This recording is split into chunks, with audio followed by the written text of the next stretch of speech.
Good evening. Thank you so much for logging in to a conversation that promises to be not only compelling, not only interesting, but also inspiring, helpful, and real. It's humbling to sit on a stage with two Yidden who have accomplished so much, who have done so much, and who listen to the pain of so many other Yidden and help them out.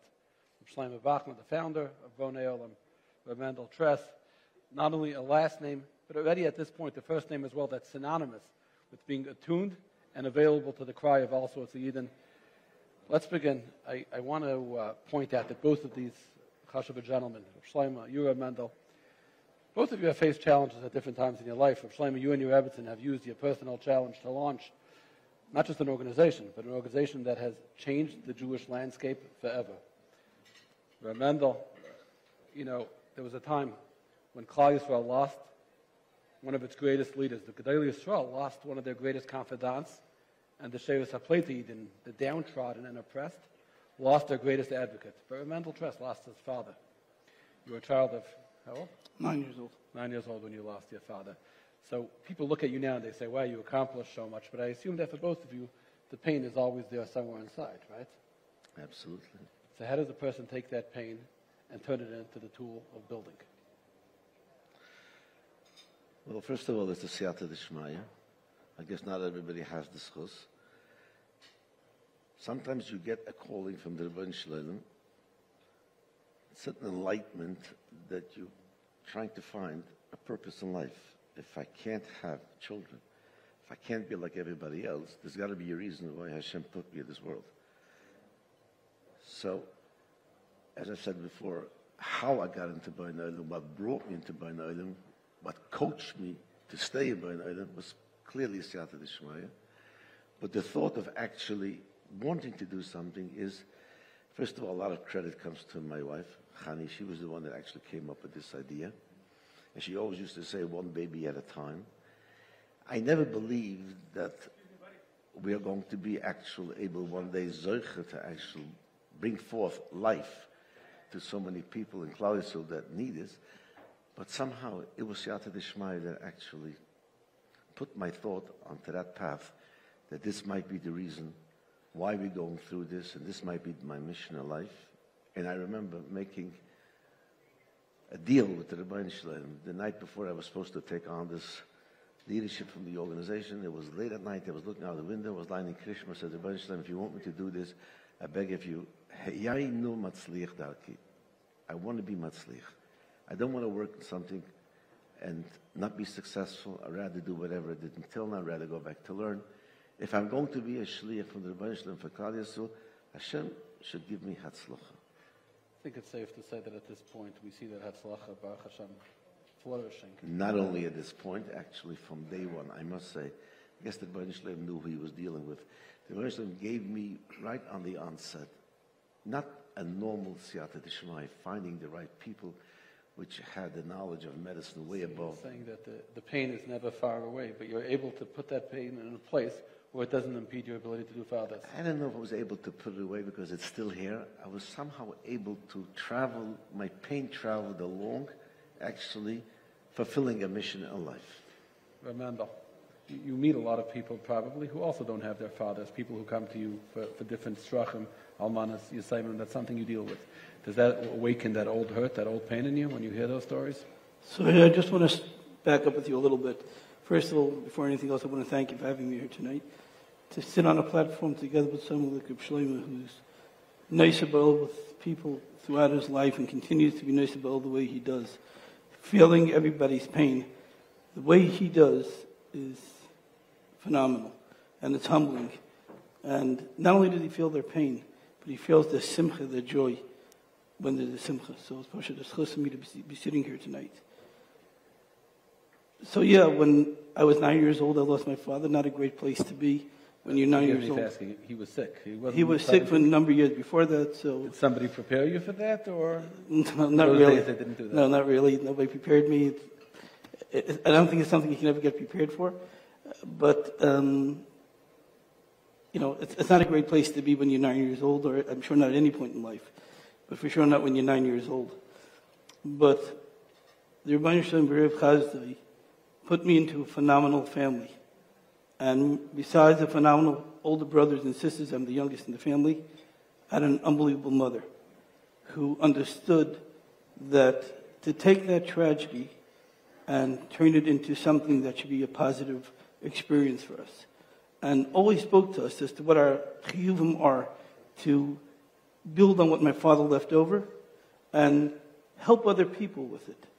If someone ever needs something and you can be there for them, be there for them. She said that to you? She told it to us. You went through this, so many you times. have to be able to be empathetic to others? She told it to us many, many times. And you have Wow. to be there for them. And that's something that she always spoke about my father. So this is very much mirrors what Rabbi Shlomo is saying, that if the Rebbe Shalom put you in a situation, and that's something that's important and relevant to everybody, then you're in that situation to help others in that situation. Yeah, very much so. Very much so. And it was something that she always spoke to us about and something that she wanted us to continue on. That another Yid has a tsar, be there for them, care for them, empathize with them. Mendel's mentioning something here, which I would love to hear your thoughts on. The importance, he said he was in a phenomenal family. You deal with people in pain, a lot of couples in pain, men and women. What message would you give to their families, the siblings, the parents of people who are going through that sort of nisayon? What's their role? Well, we know that HaKadosh Baruch Hu, he only gives pain to a person with a cheshbon. And the Surah Magdoshim tell us that Rabbi Shalom takes into account the cheshbon, how much the people around this person that's going through a hard time, how much pain they have to live along with the patient too. The family has an abnormal koyach to make the patient, who whatever it is, whether it's in my field or it's chas v'shalom in a medical issue, the family around this person can have an enormous effect on the people that are going through a hard time in life. The support, there's no tablet, there's no ingredients exactly how the support is supposed to be. It all depends on the seichel of a person to understand how and what and when and where. But the family definitely is a rock for all these people, whether it's empathy, whether sometimes it's a good aitzah. Even people don't want to talk about the issue. They're not comfortable. Sometimes family has potential to be hurtful also. Well, this is what I said before. You got to have seichel for this and know what and when and where. Where do you buy seichel? Which store? Too much to talk about. But there's a way. Understood. Every situation is different. Sometimes it's a physical Mendel help. talks about an innate understanding his mother had of what to say. Not everybody is convinced with that. Yeah, but if you really try to put yourself into the matzav of the patient or that person, what he's going through, if you're going to be tuned into it, you really want to help, you'll pick up the cue. What is the right way, how to deal with that person? Watch closely. Right. Mendel, Rahman al-Islam, the nisayon that you dealt with at 9 years old, we're still hearing such stories every week. Now, in one way, the frum community has evolved by leaps and bounds. Today, there are organizations that deal with everything, and the mental health field is gebenched with Hamisha clinicians who are able to help such people. On one hand, you would think that today people in that nisayon are better off, but at the same time, there's no more privacy. Everything is on the table. When you went through your thing, I assume that your dignity was intact. You didn't know if people were talking about you behind your back, whereas today things are more public. How do you see the mixed blessing of where we're at? So it's definitely a mixed blessing. So when my father Shlomo was nifter, there was no such a thing as putting together monies or funds. That was, my mother Shlomo went to work right after my father Shlomo passed away. My sisters, instead of going to seminary, went to work, that there should be money in the house. We weren't rich by any stretch of the imagination. Nobody helped out? Nobody pitched in? Almost nobody. There was one Adam Gadol that sent a check, but come on, nobody pitched in. Did you say who that was? I'm not sure that I should or shouldn't. I'm not sure if I'm at liberty to say that. But there was an Adam Gadol that the first Yantif sent a check to my mother. My mother never used it. But I have to ask you another question, and really, both of you. How did your mother not get bitter? Your father was Mike Tress. He helped every single Yid in every single need in the world, and he was gone, and it doesn't sound like there was overwhelming support. How come she didn't get bitter and resentful? She was never bitter. There was never, the word bitter didn't exist. We were as happy as could be, and she made us happy. You know, I don't know if I ever told you this, but she didn't want us to feel that we were deprived in any way. I was learning in yeshiva. I was 13 years old. And I came home to my mother one night. I wasn't doing anything in yeshiva. And I told her, Ma, I need a younger man to learn with me at night. every boy went home to learn with his father. She probably couldn't afford it, but little did I know at 13 years old. But she called the next morning, she called the Mendel of the yeshiva, and he got me a younger man to learn with me. 3 nights a week, we were living in Borough Park, where he lived, where we lived was a block and a half away. She wouldn't let me walk alone. She walked with me. She didn't want me to feel, oh, you have to go out, now you have to go by yourself. She walked with me to this person's house. She'd sit in the kitchen saying, tell him. I sat in the dining room sitting and learning with him. And on the way home, we had a great conversation. We spoke, we laughed. It was just a great time. And she made you feel that, yeah, maybe you're missing your father, but I'm going to do whatever I can to make your life a happy life. Rabbi Shlomo, I have a question on this topic of bitterness. I assume that there are many people you've helped, that you've approached them or their families at some point to help Bonei Olam, and probably either they didn't know, or whatever the case is. I mean, yet here you are, you believe in the people, and you're an optimistic, positive person. I assume that you would have reasons to be bitter if you wanted to, and you're not going to. How do you do that? Am I right in the premise that sometimes... Yeah, like every question, there's a gray area. Again, I will go back to something I said in the beginning. When a person is on this journey of doing chesed for other people, we have to have a different mindset than the normal person would think. Nobody owes me anything. Even if I did them the most greatest favor, there are families which basically I can say we saved that family from zero to having a beautiful family. I do this for the Rabbi Shalom. When I took upon myself to do this mitzvah, I didn't think who I'm going to be helping, the wealthy, the poor, the famous, the non-famous. I did it because this is what Hashem wanted me to do. So somehow I built into myself a system that I'm not going to be affected this way or that way. Yes, I'll definitely be very appreciative when people understand what we did for them and they will help the organization. It has nothing to do with me personally. I don't take this as a personal issue. I do this for the Rabbi Shalom. And this comes across many, many times, especially in our field, because you sometimes don't get finished with a patient a year, 2 years. And I had patients for 8 to 10 years. And there are always times, up and downs, which you feel hurt sometimes from the patient themselves. But you always have to think, it's not them, and I'm not doing it for him. I'm doing this for the Rabbi Shalom. The Rabbi Shalom now is looking down in a Shemaim. Shlomo, I sent you today a hard situation. The Rabbi Shalom would see how I'm going to deal with it. So I'm employed with the Rabbi Shalom. I try to do the best that should be favorable in his eyes. I will never be yoitza for people. It's not shaykh. It's almost impossible. You listen to this year talk, you want to be part of this. $1.5 million has to be raised tonight. Go to charity.com/BO Lakewood, BO Lakewood on charity.com, or call in. For those of you who are listening, 732-813-6800, 732-813-6800 to have a share. Even those of us, people like me, who sometimes do get annoyed from people and don't always see it that way, maybe you could cash in on the chusm of this year by contributing and taking part. Let me ask you another question. Mendel, you're involved in many tzedakahs, and I assume this question is across the board. Somebody mentioned to me, one of the greatest Baalei tzedakah of this generation, that there was a time, he said, when he enjoyed giving tzedakah. People came into his house, and he heard their stories, and he got emotionally involved with them, and he felt very good to be mechazik them. He told them, what you're doing is amazing, and he wrote out a check with hearts, and they accepted it, and they had chizuk. He said it was a very pleasant experience for a yid to be able to feel like he's giving tzedakah and helping. He said, Baruch Hashem, the community is blessed with so many organizations, but it's become completely impersonal. They call my secretary, this is what I gave last year, thank you very much, we're issuing a check. He said the whole thing just became swipe, sign, and there's no more time, and there's no more place for heart in the process. And we've lost something very special along the way. Do you have any thoughts on that? So firstly, I want to tell you that the amount of tzedakahs, I've been living in Lakewood now for a little more than 2 years. The amount of tzedakah that goes out of Lakewood is mind-blowing. It's unbelievable. But having said that... I should mention that it seems like there's no tzedakah in Lakewood that doesn't have the Tress name somewhere on a committee. Somewhere. But I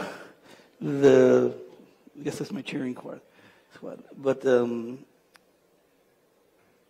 there's no question that when you sit down with somebody, and one heart feels another heart. And you listen, you can feel the person's sorrow, or if it's a maisid, you're involved in the maisid, you care about the maisid. But it's very difficult. There's so many maizids, there are so many nitzrachim out there. To meet everybody is almost impossible. But it's nowhere nearly as personal when you do a Raise It campaign and with a click of a button, you give your donation. Some of it becomes social giving, and it's not, you don't have the same feeling.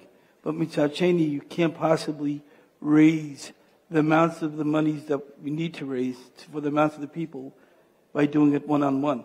So it's really, it's a difficult question. I'm not sure that there's a right answer to this. Rabbi Shlomo, I would ask it to you in particular, because Bonei Olam in particular, I should mention, seems to have figured out a way around it. The people who take part, you daven for the same name every week when you light that lakas nevis, and you give your dollar or whatever you're putting into that pushka, it becomes very personal, that couple. So I assume that it was with that thought of thinking that you... I wouldn't have it any other way. I don't think Bonei Olam fits the mold of your question. And let me explain why. I've watched many successful campaigns where people give huge amounts of money. Most of those campaigns and most of the big monies come from people which have an obligation, whether it's a business obligation or they have a different obligation that they owe to that person that's coming to them, and they have to give something nice, and they have any shaykhs to this tzedakah. I don't have that kind of income. My money is a very hard-earned money. I do visit everybody that ever gave me a check for more than $10,000. And when I sit and talk with a person, I try to bring them into the life of a couple not having children. I haven't walked out from anybody with a huge donation without having him emotionally becoming involved. It has a little bit to do with my character too. I'm not a fundraiser by trade. I'm not doing this because I'm being paid for it. I do this because my heart really hurts to see somebody in pain not having a child. So when I have a chance to visit somebody that is interested in the organization, when I walk away from him, this man is convinced, if he gives me the donation, that he's going to be creating something beautiful, creating a family in Klal Yisrael that wouldn't happen without him. So I don't particularly fit that mold of just giving and not being connected. I'm a total different. I have to point something out. It's really a question you're going to probably be uncomfortable from it. But I should say it. I was in your house in the country, and we were talking about Bonei Olam, and tears were definitely flowing down my face. And a little girl knocked on the door. She was collecting money for, I don't know what. She was going around the bungalow colony. And you greeted her like somebody would greet you, as if it was the biggest svek ever in history, and you were mamish waiting all Friday for the little girl to come in collecting. Because I see in her how I feel when I knock on doors. Being nice to a person, sometimes regardless of the amount you're going to get. But somehow you retained your ability to feel with other people's things. I guess it's not that just comes along with the territory. You should hire her for Bonei Olam, though. You have any thoughts on this from Mendel, on this ability to... I mean, I think what Rabbi Shlomo says is so true. Bonei Olam talks to every single person. I remember the first time I met Rabbi Shlomo, and I went to a dinner in Muncie, and there was a young man that got up and spoke about how he was helped. I don't think there was a dry eye in that whole room. Bonei Olam, I think, talks to every single person. So everything else we speak about, Raise It campaigns and whatnot, is all true outside of Bonei Olam. I really believe that Bonei Olam is something that every single person feels it deep, deep in their heart. Before we move on to the next question, now is your chance to take part in the discussion of this Klal Yisrael organization. Log in right now, charity.com, VO Lakewood, $1.5 million tonight, and Mr. Shem be part of that.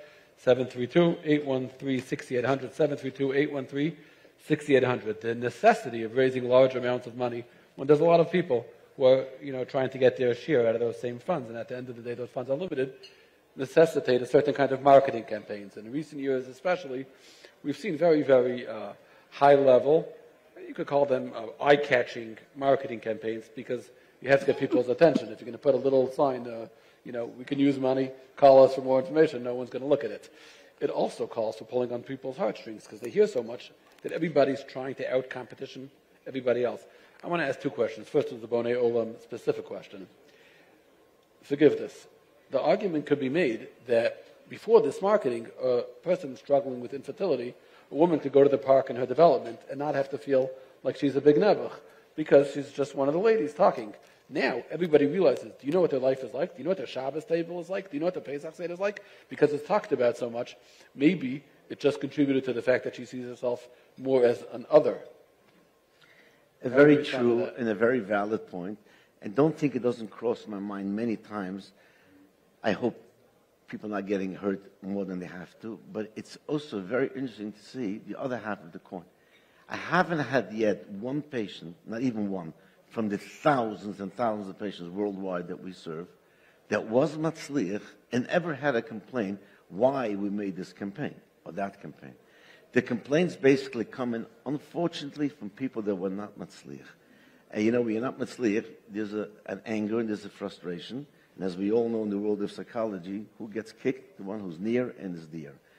I'm not saying I'm comfortable doing all that, but the fact is, if I have to juggle, we're up to 9,989 Kindle from this afternoon. This would never happen if we would be a closed, small little organization. I don't know if people have even. We're part of the biggest researchers in the world studying Ashkenazic Jewish mutations. You don't get there from being in a little basement office, but yet Klal Yisrael needs it. So when somebody walks home with a healthy baby after the family was being tortured and being plagued for generations with a genetic mutation, this would not have happened if we would stay a little small boxed-in organization. Just this last Friday, it was Shushan Purim, a week ago, we finally cracked the code of a new mutation which was plaguing Klal Yisrael for a very, very long time. It took us a long time till we got that road. No lab wanted to do it for us. We actually contracted one lab, and he came back, Baruch Hashem, with an amazing results, which is going to change the landscape from a lot of families in Klal Yisrael. This will never be delivered to Klal Yisrael if we would not be. Yes, everything in life has two ends to it. I daven to Hashem that it shouldn't hurt people more than they have to, because there's nothing I can do. But yet the positive side is so overwhelming. You have 9,979 riots that your way is right, it seems like. I don't know if the right word is right. I feel I had no choice because I would never be able to deliver this for Klal Yisrael if I would have to be so careful. And the sky is the limit. Everybody gets insulted, or doesn't feel comfortable with things that other people don't even think there's something's an issue about it. It's endless to try to cater to everybody's feeling. But the positive side definitely, in my opinion, overwhelms many, many times over. You're a sensitive person with a sensitive heart.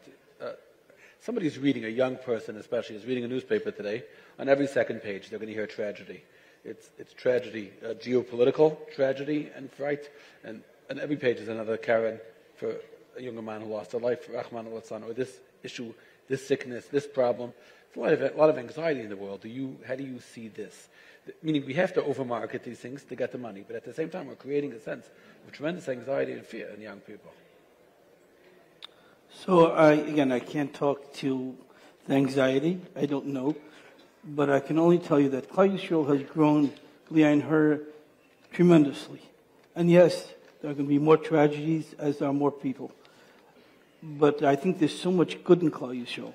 There's so many good things that are going on in Klal Yisrael that I think for a child only to dwell on tragedies, I don't think that's real. And I think there'd be something that a family should, if they see that's going on with a child, they should step in and say, what's going on? Why are you looking that way? There's so much good going on in Klal Yisrael. Tragedies, yes, there are tragedies. There will always be tragedies. Mashiach will come in and there won't be tragedies. But that's the way the world goes. And I don't think that the fact that we publicize those tragedies are terrible unto itself. Whether the recipient of those ads are always in the best place, that we can talk about separately. But as far as the person reading the ads, I don't see that as being a problem. I want to point out that Shlomo dropped the number 9,979. It's a big number. It's almost 10,000. It's a big number who people count followers on social media. You almost have 10,000 followers on social media. There are people in real estate who count how many doors they own. I own almost 10,000 doors. That's a big number. That's nothing. We're talking about almost 10,000 neshamas. Netzach Netzachim, eternity. Any other example pales by comparison to what you're investing in. You're investing in Yiddish lives, in neshamas, in forever. Is it fair to say that by Pesach it will be 10,000 to Mir Hashem? Projected? Before Pesach. Give money tonight and change the landscape forever. Mashiach is coming, and you'll be proud of what he sees. I would ask more of a personal question. What would be your message? The theme tonight, we're talking about breaking the silence. And there's a lot of people who are suffering, Rahman al-Islan, in a variety of ways, and a lot of them are watching tonight.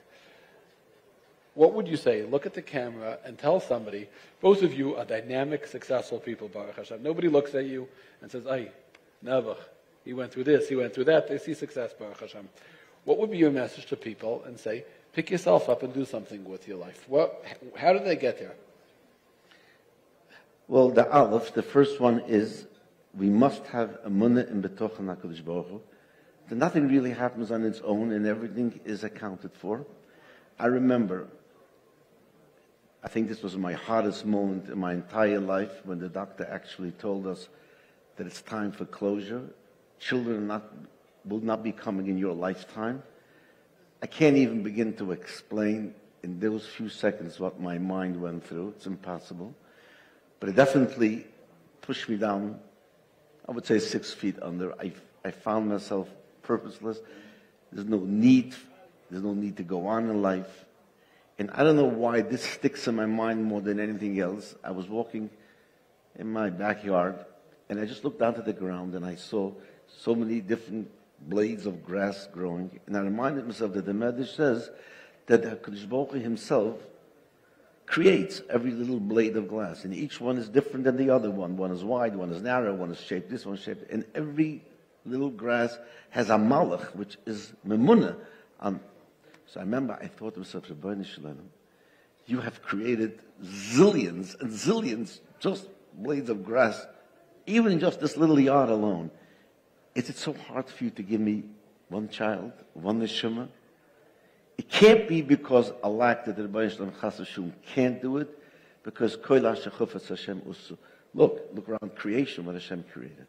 I came to the realization that Hashem could do everything, but He has reasons when He wants and when He doesn't want. Once I felt like that I'm talking to a being that actually can do anything, I felt a little bit more comfortable. At least I'm knocking on the right doors. Now I felt it's my job to convince the Rebbeinu Shalom to do as I wish, and my wish was to have a baby. So within time, I've learned that the Rebbeinu Shalom's cheshbonis are not made for us to decide because we have to trust Him. His cheshbonis are above our little understanding how life should be run for everybody. We must, and everybody, jede Yiddish neshama has this. Hashem creates us with an inner strength. I never believed many years ago that I will be able to deal not only with my issues, but issues in Klal Yisrael, which is sometimes even more painful than my own. How? Who am I? But there is an inner strength. If you work hard on yourself and you connect yourself to Hashem, Hashem will give you astronomical koiches for yourself and to be able to help other Yidden. It all boils down to emunah and betochen on Hashem. This world is not hefker. There's a balabos in this world which controls this world for every second in the day. It's all as how we perceive our position in this world. And to strengthen that answer, Mendel, what would you say? What would be a message to people? I think after what Rabbi Shlomo said, there's very little to say.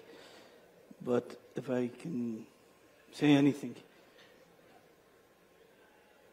people go through difficulties. And the Rabbi Shlomo said the Rabbi Shalom put that difficulties within them for a reason. If they're to stop and think, why did the Rabbi Shalom give me this difficulty? There's a reason why the Rabbi Shalom chose you and not somebody else. And you obviously have a certain kayach within you. You know, from the Kotzke that the Rebbe was a terrible tragedy, and the Kotzke gesagt, no, the guest of Barachman cantina as a gefährliche Meise. There's a reason. The Rebbe knows who he gives his sorrows to, and he wants you to build from that. He wants you to take that and you yourself become a stronger person and build from that. Help others with that. And I think if you can internalize that message, that the Rebbe wants you to become a better person with it. For me to tell somebody else what that tzara is and they shouldn't worry about that tzara, that's not for me to say. Everybody has their pain. But if someone can internalize their pain and see what does the Rebbe want from me, and build on that and help other people through that, I think that's something that Rabbi would want. Like you're doing now to join $1.5 million. Mustama, you're already past $1.5 million at this point already. But the people who give now are still from the Maschila from tonight, right? Shlomo, charity.com, BO Lakewood. How could you not? 732-813-6800. Shlomo, let's talk a little bit about empathy. Saying the right thing, saying the wrong thing. I'm curious what you think about this. If you're davening for somebody, they have a child, is it appropriate to tell them, I daven for you every day? Or don't say anything? Absolutely. Absolutely, yes? Absolutely. Really? People need to feel that somebody is thinking of them. Somebody has them in mind. Really? Absolutely. They don't just want to be normal, leave me alone. And I've done it many times. I can just walk over sometimes in the shul and meet somebody I didn't see for a long time and tell them, I have you in mind every day. And I really do. 1 second, you're a tzaddik. I'm a regular guy. Comes to Kiddush, he wants to eat his herring. He doesn't want to hear that you're davening for him. Everybody wants to hear that somebody is tuned into his pain. He might not say it. He might feel uncomfortable showing that he's in the need of. They appreciate that. Everybody needs recognition. Everybody wants to be accounted for. Everybody wants to play a role in Hashem's world. If there's, when you're alone, you're living in the woods, you don't count anymore. Everybody wants to belong part of Klal Yisrael. How can he be part of Klal Yisrael if he cannot join in so many other things? But if somebody walks over to him, it doesn't have to be Shlomo Bochner, which other people would do the same thing. I know this guy's struggling with a shidduch. I have you in mind.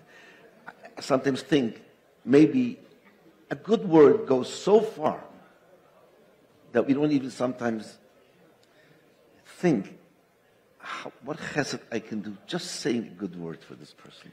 Saying a tremendous chiddush and hochas empathy. Mendel, you have any thoughts on this? So I think what Shlomo is saying is very true. But I think it depends how it's said. To walk over to somebody who's never struggling for a shidduch and just tell them, mitzvah by you, that doesn't do it. To tell somebody, you're in my Tillim chat, I say 3 Shalom Aleichem for you every day, that doesn't do it. But to hold somebody's hand and look him in the eye and talk from the depth of your heart, mamish, from the deepest part of your heart, and tell him, I care about you. I think about you. That makes a very big difference. Absolutely. What would you say? There are going to be couples coming to Pesach Seder in just a few weeks in Mitzvah. There's going to be a lot of families where all the siblings have children and one doesn't. What would you tell the siblings in that family? So say to the kids and the Manashtana and then the whole night. This is a very hard question to answer in a forum like this. Actually, a big part of my speech tonight is based on a Pesach Seder because me personally, have lived this through with so many couples to prepare them for the Seder, what they should expect and how they should deal with it. Siblings is very hard to explain how they should, because they're not even in control. If a child gets up and asks the 4 kashas, and then another child is up, you can't stop the children, and it's not even in control. It's more to work on the affected people, how they should take it. They once said, I think, from Besser Meltzer, Hashem gives a gzeir on a person. The gzeir is the gzeir. It becomes only very hard as much as the person takes it. Hashem gives the gzeir, but the pain is how the person himself interprets the pain. Yes, I work very hard with many couples, long hours, especially before Pesach at night, to prepare them, him and her. And it's not easy, but it's something which has made a difference for many, many people.